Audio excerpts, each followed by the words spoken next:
Hi guys, this is Karen Watson, your Creative Memories consultant. I was thinking about how we now have a number of punches, and lest there be any kind of confusion, I thought, why don't I go through them with you so you can see what the difference is with each one and what the purpose might be. If you like anything you see today, my website is creativememories.com/user, USER, /crop with me. Feel free to reach out to me directly if you have any questions, but let's go ahead and get started. First of all, I think most people know what a standard punch is, and this is what I would call a standard punch, where it does one thing. Sometimes they'll have where there's two different things, like right now, what is it, balloons? Or we have a brand new punch, I can't remember what it had. I think it was two different balloons, two different sizes. So sometimes there'll be two things that'll punch out at the same time, but traditionally it'll be one thing. So, you take a piece of paper, you stick it in, get this one out of the way, you punch, and you have a shape. Standard punch. So that's what I mean when I say standard punch. Let me get some of my mess out of the way. So this is a little goodie that would be great for outdoor pictures. This was a special freebie a year or two ago. All of them, which I think is pretty cool, has this little locking mechanism in the back, which is nice. So when you travel a lot flatter and things don't get caught up in other things. But in recent years, what we've been getting is border punches. So this is the second one. This is probably one of the most common borders that you're going to see. You'll see the standard punches, you'll see the border punches, and then of course we got the border maker system. The border maker system will make borders just like the border punch will. They have different things that they offer with the different ones. I'm going to move these out of the way. So this again has the locking mechanism. This is a brand new one. This is the Mandala or Mandala. I don't know how you pronounce it. But like any of our border punches, the more recent ones, I'm really glad they're doing this. They're putting the lines on the front. So that makes it easier to measure. If you look inside, there's little lines inside there too.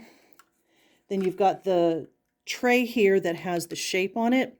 So what you do, if you want to make a border, what you want to do is you want to line your paper up with that one of those two black lines. Whether you're right-handed, left-handed, it doesn't matter because it goes either way. But what you want to do is put your paper all the way to the back, line the edge right here with that little line. Make sure that's right. It's a little difficult when I'm trying to do this on camera. You make one punch, so you've got your shape. I think that's really pretty. I love this new one. Once you have your first cut, then you go to the next one. You line up on the tray here what you cut the first time with the picture that's on the tray. Line that up, make sure this is on the back, nice and flush, and just keep going. So this is not a full 12-inch piece of paper. This is just a scrap I have. So this isn't going to do the full 12 by 12, but I think you'll get the idea of what it looks like at least. That was my idea, is to let you see what it looks like. Get that out of the way. So there's an idea. Maybe that shows a little bit better in this lighting, but there's an idea of what that punch does on one side. So like I said, you can go to the right, you can go to the left. It also has the locking mechanism. But some of the things that they've been coming out with recently are what you would call, this one's called a frame punch. This is the Baroque. This is another one that's really cool. It also has the lines on the front, but you notice the difference? It has these lines here. That's different than what you have here. You don't have those lines there, you just have the shape. And there's a reason for that. So I'm going to go ahead and I'm going to do this like I would, let's say it's going to be a 12-inch board. I'm going to use the same little piece of paper. So once again, here's where a little trick comes in handy. Have Post-it notes around, because if you notice, since I've trimmed this, I can no longer see my paper sticking out on the end. But if I take a Post-it note and I line that up nice and flush on the side there, what it does is it extends it. So now I can see where my line is on the front. I hope that's easy to see. So now I can line that up. I can make a punch. And once again, I'm lining up here on the left side. And of course, I have my Post-it note a little high. So we'll go ahead and get rid of that. So I can do, let's say, a 12-inch border, whatever you want to do, top, bottom, right, left, on your page. I won't keep going on this one. I don't really have a lot left, but you get an idea of that shape. Again, that's probably going to show you a little bit better. So that could be a nice long border. But because this is called a frame punch,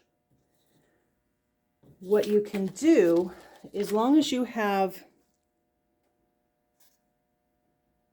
No, I was thinking about something else. What I did is I made a 4 by 4 inch square. This time, what I want to do is I want to line it up by this line instead of this line. So in essence, you don't want to go any bigger than any smaller than 4 inches. You can go bigger. Let me get that nice and centered. Okay, so I've got it centered from this line to that line. And what you're doing is you're punching the center of this. And then I'm going to go back in and I'm going to line up the left side. Once again with that line. You see where that line is right there? And punch. Make sure all your little bits are out of the way. You don't want those to get caught up in your punch. And sometimes you'll have a little bit of something hanging. This one I can just pull it off because there's not much paper that's stuck to it. But if it's significantly stuck, you can always take a piece of paper. So it looks like a circle, but really what it did is it created a square. But because it's so small, it will make it look more like a circle. So something like that could be kind of fun. Here's a solid one that might show up a little bit better on camera. This would be really cute to, have a bunch of stickers in the center, layer a bunch of things on it. If you do a rectangle, it would look completely different. So that's a rectangle versus a border versus a square. And I'll have to double check, but I'm pretty sure it was like every 2 inches. I think as long as it's, yeah, that's true. Now that I think about it, that's true. So you don't want to go any smaller than 4 by 4.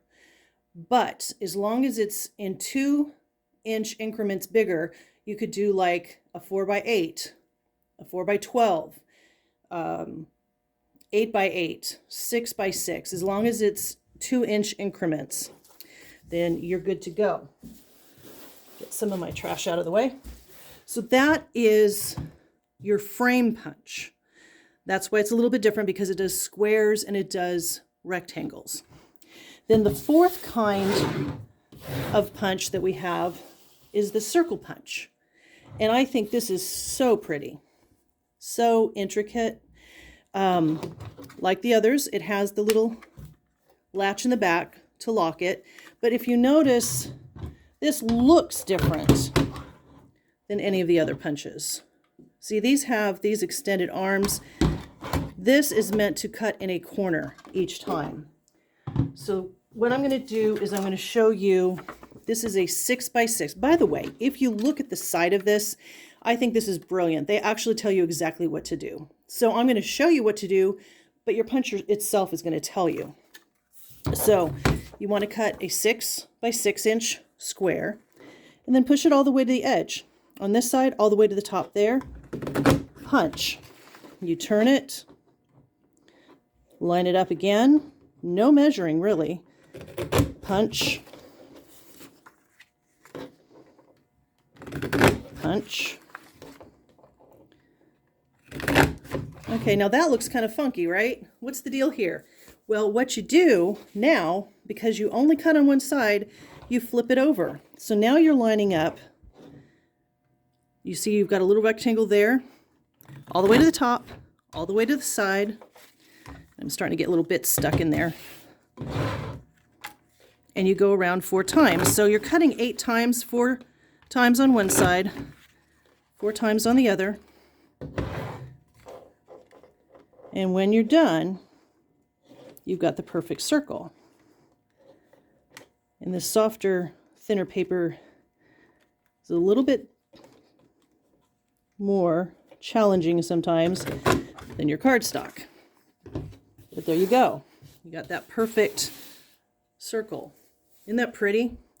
What I've done on a page is I've cut it in half, separated on 2 pages. I've taken the circle, one of the circles from the custom cutting system, and I've cut a frame.